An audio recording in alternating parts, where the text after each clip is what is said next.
Welcome back from the break. Let's begin from the camp of Dr. Mahmood Bawumia, because he is optimistic of winning the impending, securing overwhelming vote in return for his loyalty, dedication and sacrifices for the NPP. Vice President Dr. Mahmood Bawumia is touting his dedication and allegiance to the NPP, positioning himself as a suitable choice to lead the party into the 2024 general elections. He pledges to carve a distinct path towards economic prosperity if chosen as the NPP's leader. With the party's Super Delegate Congress just 3 days away, Samuel Mbura from our political desk sheds light on his candidacy. He is an economist with experience at the central bank. He transitioned into politics and was the first to introduce a data-driven narrative in Ghana's political landscape, gaining trust among Ghanaians. His prominence peaked during the 2012 election petition. Let us put down my analysis and show me one repeated polling station in my analysis. If you are afraid of the truth, then of course you will hide behind these exhibit numbers. His father, Mumuni Bawumia, co-founded the Northern People's Party, with SD Dombo contributing to the birth of the New Patriotic Party, NPP, sparking arguments for the Dombo faction to lead the NPP, given the historical representation of Dankwa and Buzia. They will be in trouble. They know we will break the gates. They know John Mahama cannot take me on in the north. I will beat him in the north. I will beat him in the north. Anyway. However, some contend that politics transcends tribal lines and prioritizes competence. His role in reducing the NPP's parliamentary deficit from over 80% to under 60% in the northern regions since 2008 is highlighted, making him a strong contender against NDC's John Mahama after the 2020 elections. Dr. Mahmood Bawumia's candidacy garners extensive nationwide endorsements from both within and outside the NPP. Notably, Minister for Local Government and Rural Development, Dan Botry, is among NPP stalwarts supporting him. Based on my knowledge and experiences in the party, I have come to conclude that Dr. Mahmood Bawumia is the right person who holds the future of this party. So please, I will urge all of you to come out together to vote for Dr. Mahmood Bawumia. The Vice President, Dr. Mahmood Bawumia, is passionately underlining his dedication to the NPP, emphasizing he has never abandoned his responsibility. I have sacrificed for the party. I have defended the party in good times and in challenging times. I have never wavered or slacked. Never. He therefore assures that if elected, he will lead the country towards economic prosperity. Together with you, I want to see a Ghana with an education system tilted towards STEM, robotics, artificial intelligence, digital and vocational skills to cope with the demands of the fourth industrial revolution. Though several surveys predict a landslide victory for him, the Super Delegates Congress will be the litmus paper to test how strong his signal is to lead the NPP. For Joy News, Samuel Mbura.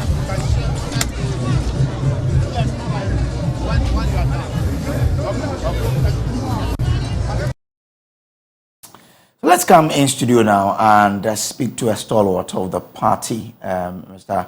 Ayikwe Otu, a former Attorney General during the Kufuor regime and just recently Ghana's former ambassador to Canada. Good afternoon, sir, and welcome. Thanks for having me. All right. Now, we're just about some few days to the Special Delegates Congress. How's the camp shaping up? Well, following our tradition, we know where we are going. And when I talk we are talking Alan. Alan, yes. You know, he's been in this fight for some time. And the tradition which we believe will work, that the delegates would reward loyalty. This is someone who was not right, but those who actually got involved in getting the party shaped, and finding money through various means to help pay bills and to get the party on its feet, So I know we may have time to talk more. But if you say was not brought from outside, what do you mean?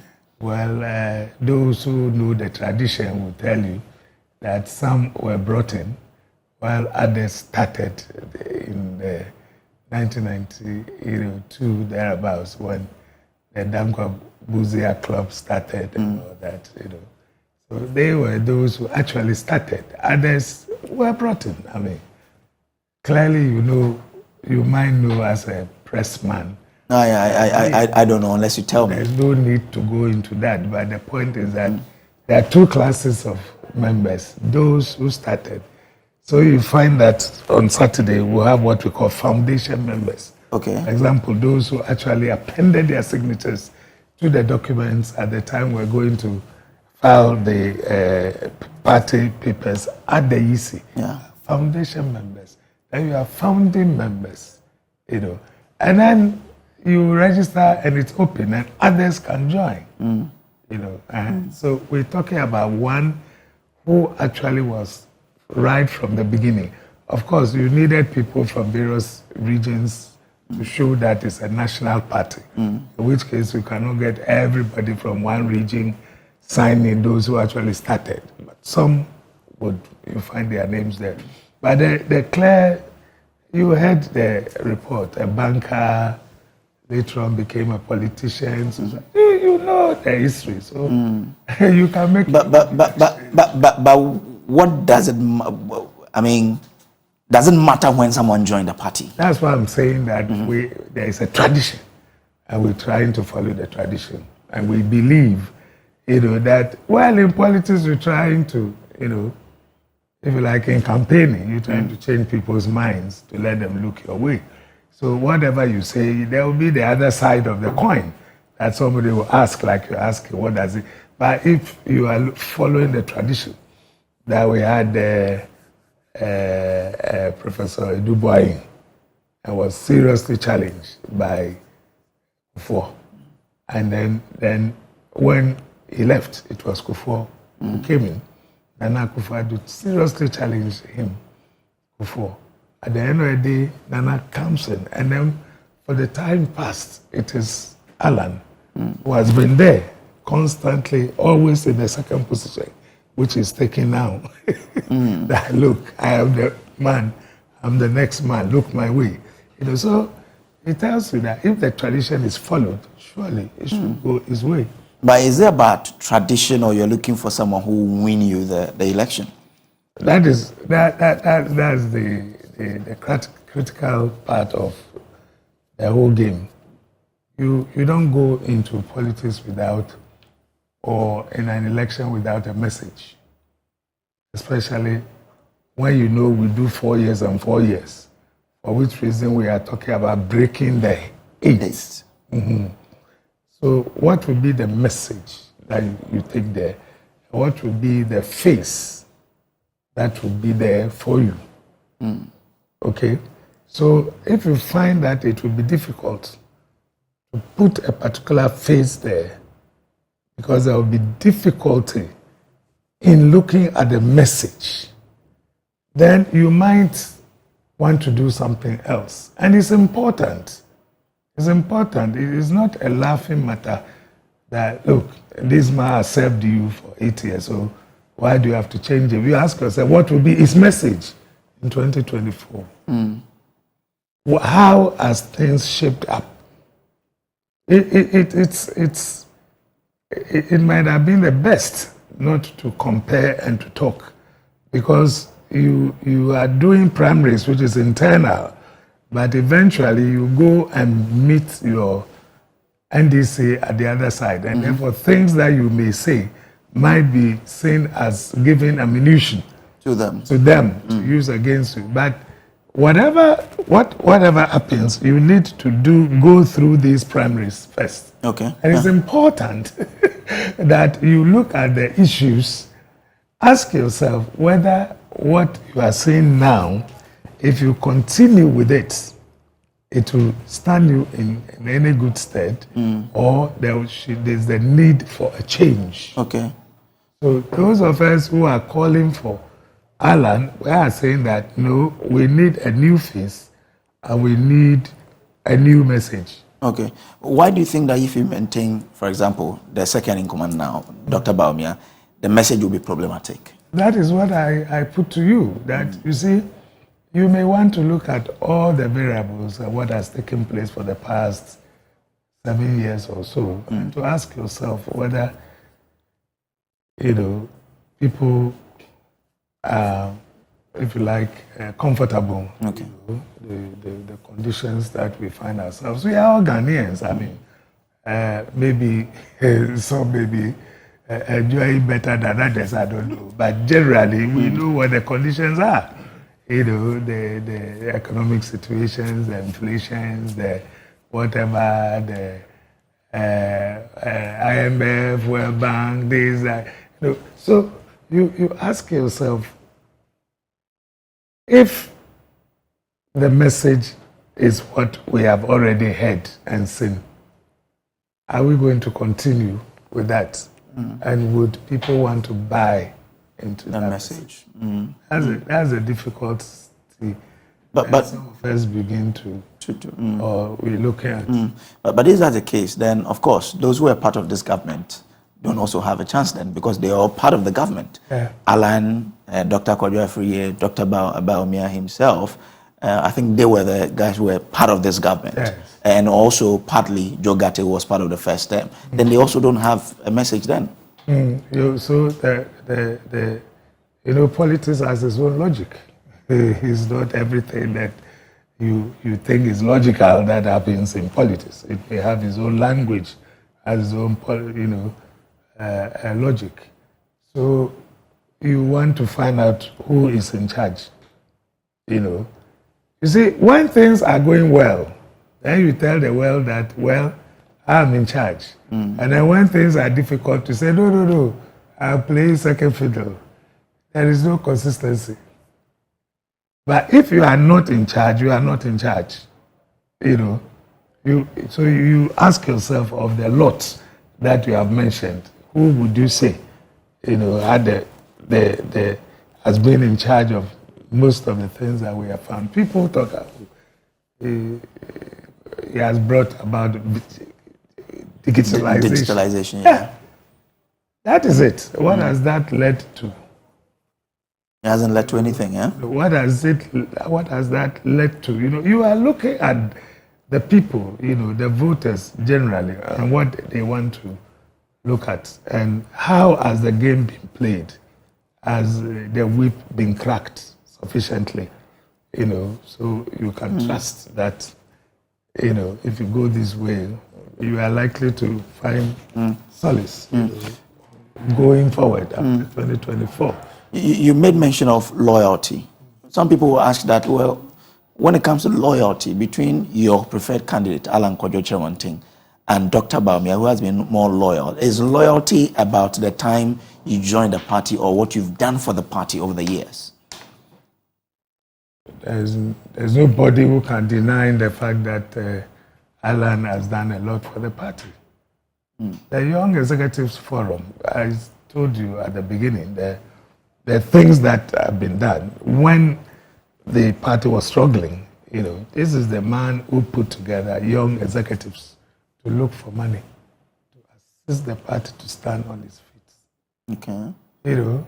So he was not just a member, but if you like, at that time, if he a savior, getting money, for people to get, that is loyalty. That is loyalty. I mean, if I don't know, just ask yourself, you are a Ghanaian, and I believe that the first gentleman of the land is the president, isn't it?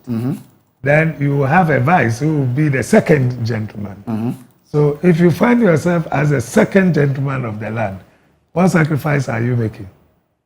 What else? What have you lost? What are you fighting for? You want to be. If anything, everybody wants to be the first gentleman. At the end of it, you can be second gentleman.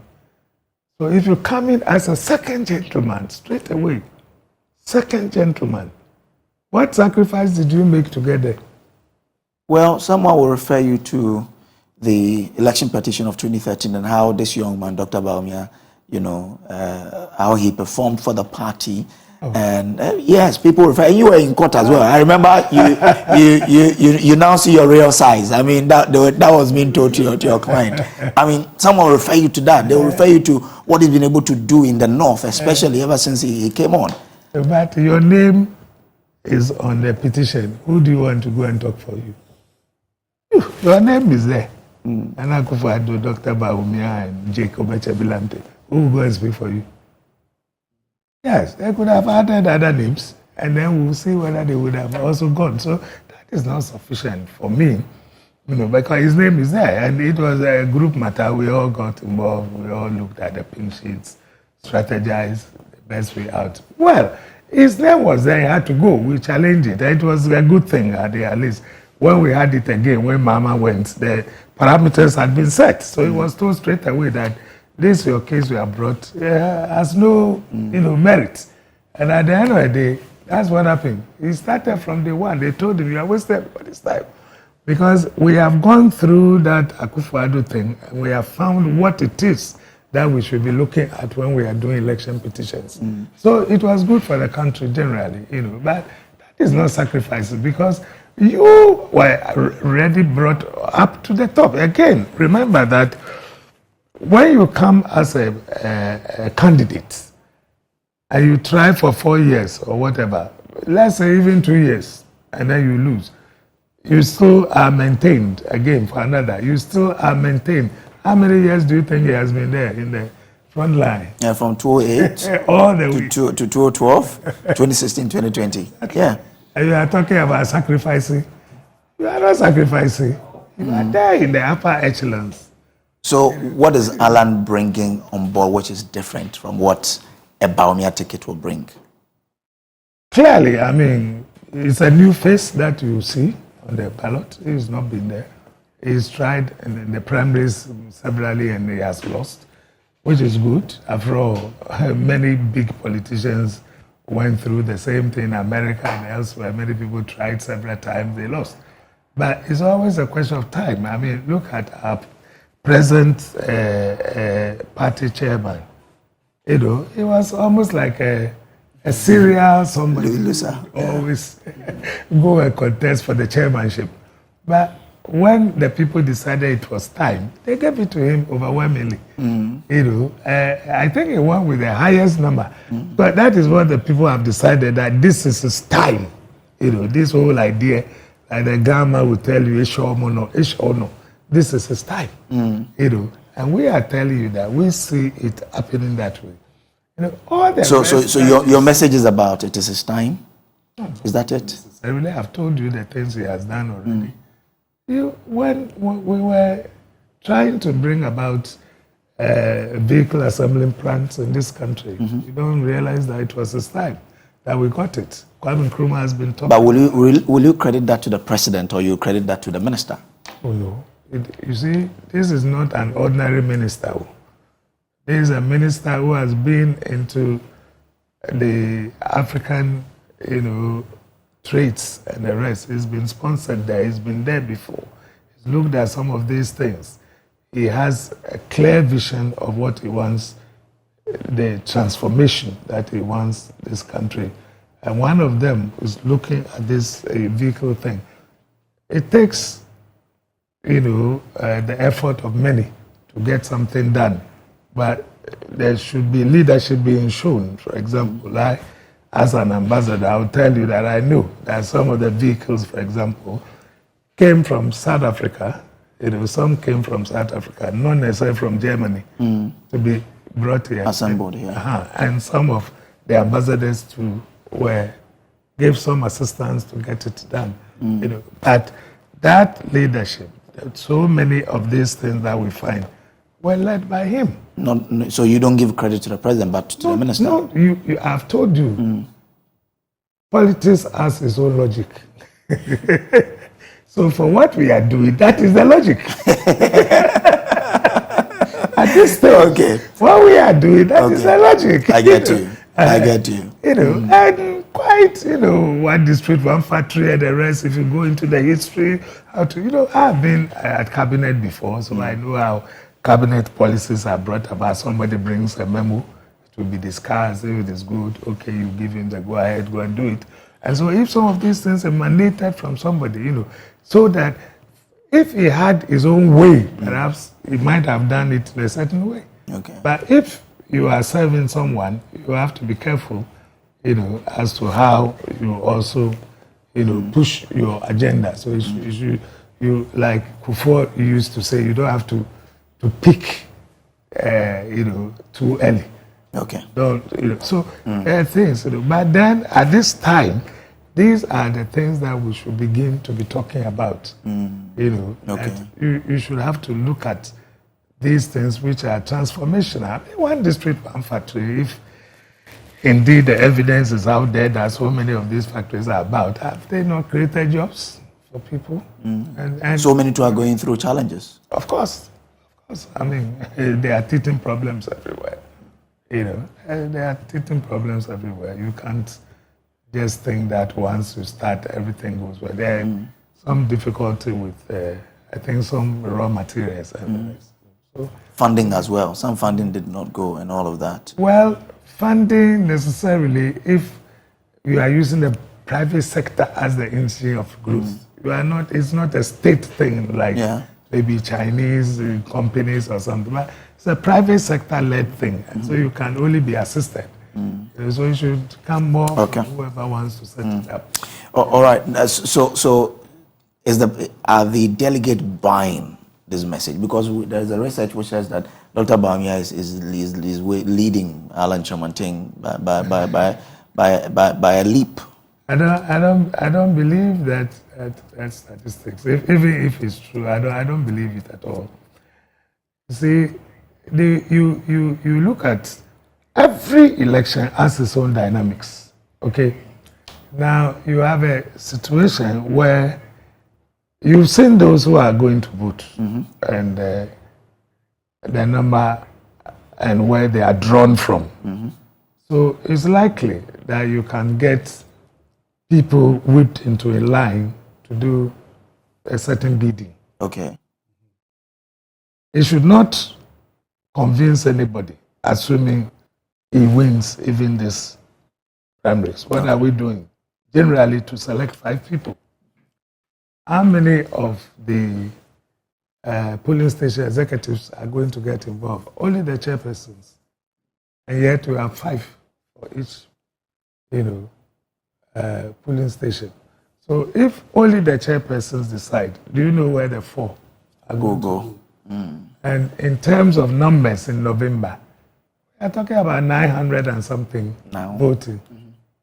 How can these 900 represent the entire thousands of people who will now will find in November? So realizing that it could be a problem, somebody is saying that, if you win the super delegates, it's likely that you win again. It doesn't follow at all. In terms of the numbers, it doesn't follow. A lot of you saw the new thinking that was brought into it to prevent people from taking pictures when they are voting, to go and show to others. The attempt to make sure that we all come to one place so we all see what is happening, serializing the ballot numbers so you know who voted for this, and intimidation and the rest, So a lot of things will go into this. But let's finish our first 5. Okay. And then concentrate on November. Okay. And there's You no win way it. We're going to. So you feel there's some intimidation tactics being played? A whole lot is going on. People are afraid, I mean, earlier on we were told that almost all the parliamentarians are supporting him. Now, 3 days to time, how many have you seen come out to speak? Ask yourself. You just showed some people. How many have come out? They are all there. It is time for people to say, I'm supporting this or I'm supporting that. But you don't hear it anymore. Like we were told earlier on that everybody in parliament says it is Baumia. Now we have heard about 3 or 4 people from parliament who are speaking. So that and the vote too now is secured. If you are not going to take any pictures, it means nobody will know where you voted. Okay. Now you served with him as vice president and you were an ambassador. But with this, you don't believe in his leadership, huh? No, I won't say that. Okay. I won't say that. No, not at all. I've told you, politics has its own logic. At the time, things were good, if you like. Things worked well.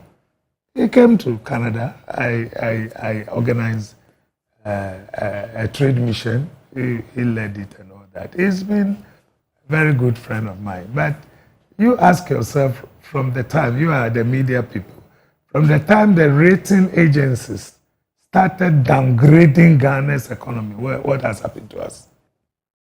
What has happened to us? Do you understand? When they started downgrading, does it mean that it was a bubble, something that was waiting to explode or something? And then thereafter, it's not been well for all of us. So he won't be a good choice. He won't be a good choice for the party. Well, he's done his part.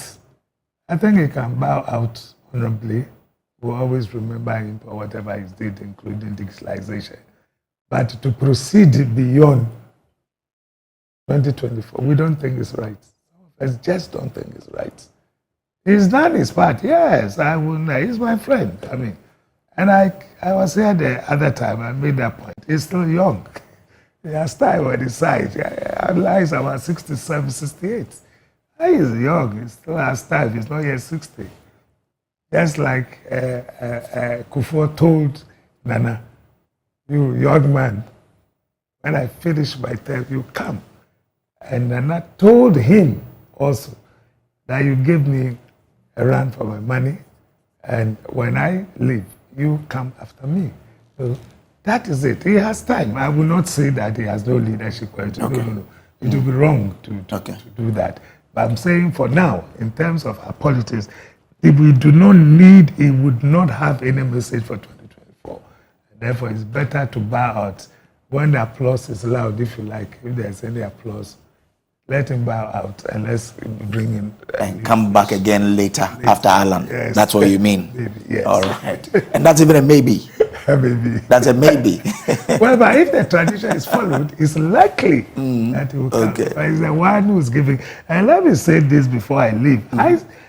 This thing started to me as a 2-horse race of Alan and Baumia. And then they were delaying going onto the field, so Kennedy came in the field. Yeah. And then with his early start and the things he was doing, was able to make inroads. And so the thing now becomes a 3-horse race. Yeah. In my view, these 3 may carry most of the votes as against the others. The others that I think they should try and throw their weight. It's not yet too late.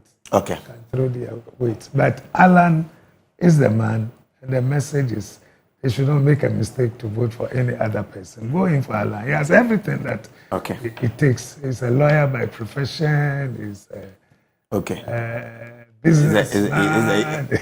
I mean, the titles are many. Thank you so much for passing through our show. That lawyer Ayikoyo, to former ambassador to Canada and Ghana, former attorney general for during the Kufuor regime. Well, still ahead, Dr. Amuzu from the Dr. Efri Akoto's camp will also be joining us for a conversation on what that camp also brings to the party. There is more for us to do here on The Pulse. Stay with us.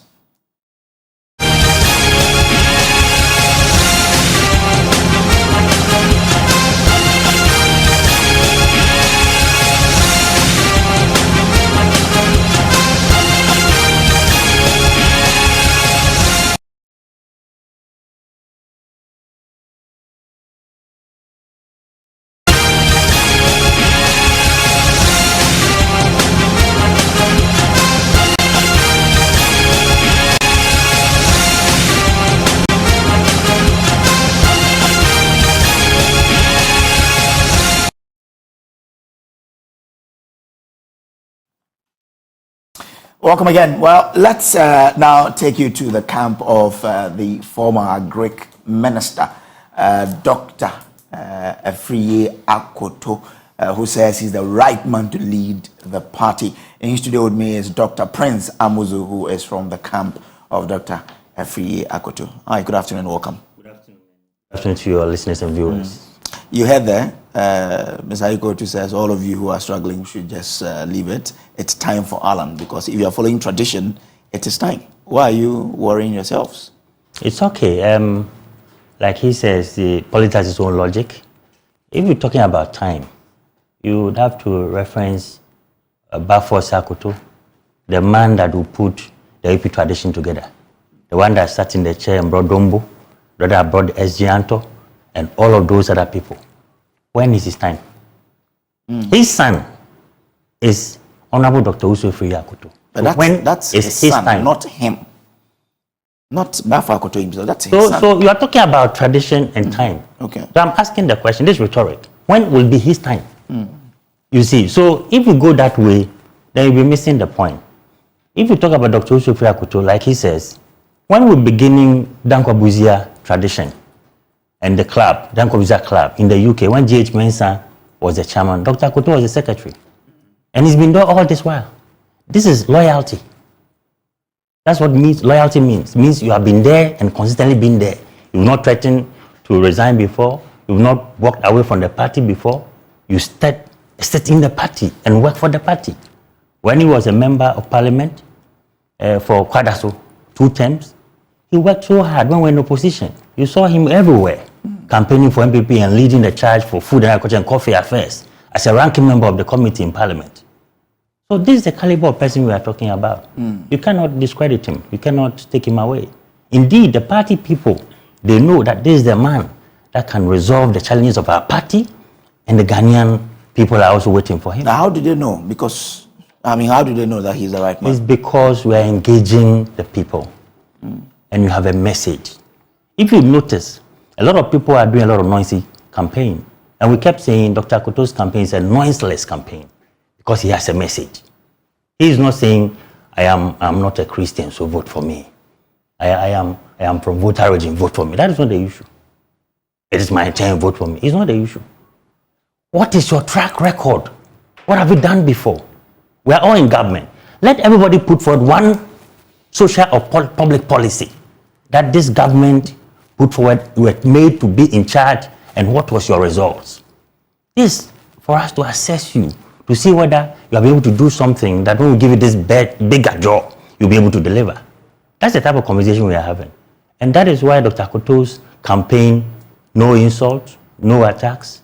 We are focusing on the issues and the problems of the party and the problem of the Ghanaian people. That's what we are solving. Well, Alan, as the camp says, he led the setting up of assembly plants, 1D, 1F, at least they've mentioned. Dr. Bawumia, they said digitalization and all of that. So they have also mentioned what they've done. That is okay. It's not for me to judge which one is which. But our message is for us to put forward a strong case for what we have done. And this is why when we go to the constituencies, you see people bringing plantain and stalks of maize and all that. Okay. It is to attest to that they know. We didn't even need to come and say it, but this is politics. You cannot assume. It is our duty as a campaign to go there and explain to them what we have done and what we want to do for the party people. You are aware that since the Fourth Republic, the highest GDP growth rate for a sector, you have the agri sector, you have the industry, and then the services. The highest is 8.4%, 2021. This was achieved by Honorable Dr. Afriye Akoto, the agri sector. This is the highest Ghana has ever had since the Fourth Republic. That is evidence. Look at how productivity have gone up because of the fertilizer issue and the improved seed when they were discounted. We knew how the challenges that were fraught with all of these things. Fertilizer, there were issues. Seeds, we know the seed suppliers were talking about non-payment. We have witnessed all of this. Even the poultry industry during their time, during Dr. Akoto's time, and the poultry industry is nowhere to be found. You think the farmers wouldn't bring all of these issues on board and say that, you didn't do enough for us? The issue about fertilizer smuggling cannot be the agri minister's job. the other ministers responsible for security. It cannot be his job. You cannot fault him on that. Are you understanding me? So we have to stick to it. This is very high intellectual conversation. And I'm saying that what he was given to do, he has delivered. He was given 2.6 billion Ghana cedis to do planting for food and jobs, improve seeds and fertilizer. What did he get? At farm gate, we got 48 billion Ghana cedis. This translates to, if you give a farmer in Ghana 2 cedis, 60 pesos, that farmer can give you 48 Ghana cedis. What does that mean? This is data. It means that he is able, with a little motivation, to pull up productivity. That's why Ghana became the breadbasket of West Africa. When others were complaining about food shortage and you can't even have the food to buy. We had it. Of course, we have a challenge with food inflation and all that kind of thing. And the factors that go into this, we are all aware. It is not that food was not produced in the country. Food was produced. Food is there. Even in the lean season, food is there. But if you have enough if food, there were no food, then we would say it didn't perform. But if you have a lot of food, like you say, then the prices will not go as high as they went. No, because basic economics, as when supply exceeds demand, the price comes down. So like you're saying there were enough food, which means that of course Ghana was not taxed to produce for West Africa. So if you say, I'm not talking about West Africa, no, I'm talking about Ghana. That's what I'm talking about, because the food that we produced, most of them went out. If you remember, some time ago they banned food from crossing our borders. Why did they ban? Why did the government ban it? The government took note that people were pulling the food out. And they were not even going through the Bank of Ghana. They were not doing LCs. So you couldn't even capture the data. And we are not taxing it. People were just smuggling, like you did mention about the fertilizer. This is what happened to us. Unfortunately, that theft is not a great minister's work. So what can he do? This is why he's saying, look, give me the opportunity. Let me be president. Let me focus on agriculture because it's a productive sector of our economy. We have the competitive advantage. When we do so, we are going to be able to raise the necessary revenue. We get food security. The rest of the food we can export, we can get foreign exchange, and we don't need to go borrowing money every day. Okay. So that when the people you borrow the money from comes to ask for their money, you don't have the money. Okay. You don't have the money. 66 years of Ghana's independence, we are still borrowing money, and IMF has come in 17 times. Almost every 4 years, IMF is here. Why? Because we don't have the money to pay. The problem we have is not about funny ideas or big English words. It's about economy. Productivity must increase. And what are we going to produce? Food, agro-processing, industries. All the 1D, 1F and Commander Sugar Factory and all the challenge we have with some of these factories is just because of raw material. So he's saying, can we put some money there so these factories can be up and running? It's going to give a lot of jobs. But who will better do this other than the person that has the qualification? Dr. Sophia Koto did Agric University of Ghana, went to Cambridge, Agric Economics, Masters, and PhD Agric Economics. He has the knowledge. He has the experience. 18 years working across the UN system and commodity markets. Came to Ghana as a member of parliament for Kwadaso. Was a ranking member for food, agriculture, and cocoa affairs. Nana Danko Akufo-Addo appointed the Minister of Agri. What did he do? He has shown the results. So he has the evidence that he can do it. This is what we need right now. So what is what we need right now? What is his game plan for the party and for Ghana? For the party, he says, after going around all this while with Nana Danko Akufo-Addo before the 2020 election, and when he was minister for 6 years, he would always visit, except for COVID, the regions. And party people are saying, we are not getting jobs. We are hungry. Come here. So it dawned on him that what is happening? You see, this is why he says, let us put together a lot of companies for the party so that every constituency, every regional party, the national party will have companies. So that when these companies are open, a lot of them, all of the 275 constituencies will have companies open for them because there's going to be a business unit attached to the party. What this will do is that to create employment for the teeming youth of the party. This is the party. The excess of revenue or the profit you make will be used to finance party activity. You don't need to come to Accra to look for money to go to funeral over the weekend and give a donation because a party member lost a family member. You don't need to call Accra. Your constituency party company is working, and whatever money you are making is for service of constituency party. This is a big solution idea, but is this coming from the moon? No. Go to South Africa, ANC. They are doing the same. MTN, the one that we are using and making calls. Do you know they have shares in MTN? The political party ANC has shares in MTN. What is NPP waiting for? We're a capitalist party, enterprise party. So why don't we have even a pure water making company? We don't have any company. Why? So he says it's time. We've done a lot. Free SHS, free maternal care, NHI, all the things we have done, social, they are good. But right now, what we need is to solve the problem with the teeming youth. You know, we tried NAPCO, employing 100,000 people. Great idea. Where is it? It's not sustainable. But what we are discussing, we eat food every day. Every day. So it's sustainable. Create the companies, get into agriculture, and let's move Ghana forward. This is what he's saying. And this is what the delegates are asking the question. Where were these ideas? This is so wonderful. We want to go with you. So a lot of endorsements are coming in recent times because people are beginning to understand. This is why I'm saying that it didn't need noise because the message is deep and you needed to have conversation. People will ask, when you bring the idea like, what kind of idea is this? You begin to explain this. Oh, so where have you been? You see, but God's time is the best. But where have you been? I trust. That doesn't mean that you didn't start the campaign early. No, when if they ask you where have you been, when they ask where have you been, it means that they've suffered. They need you, and they needed such a person like yesterday. But we are saying, never mind.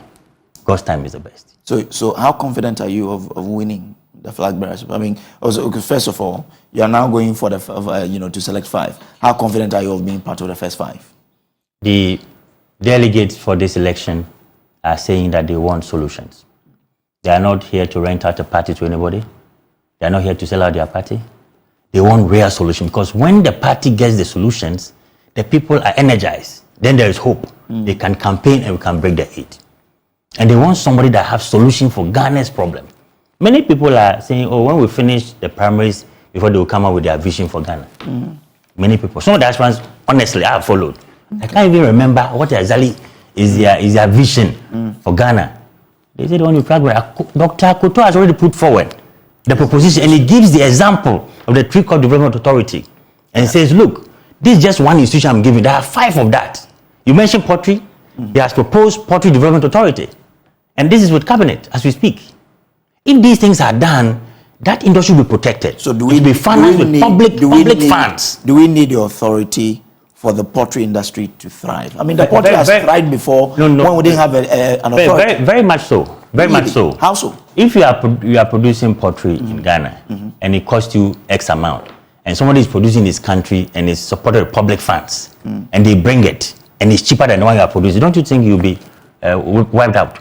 This is the problem we have, because there's so much import of poultry products, but the local poultry manufacturing, poultry production doesn't have public support.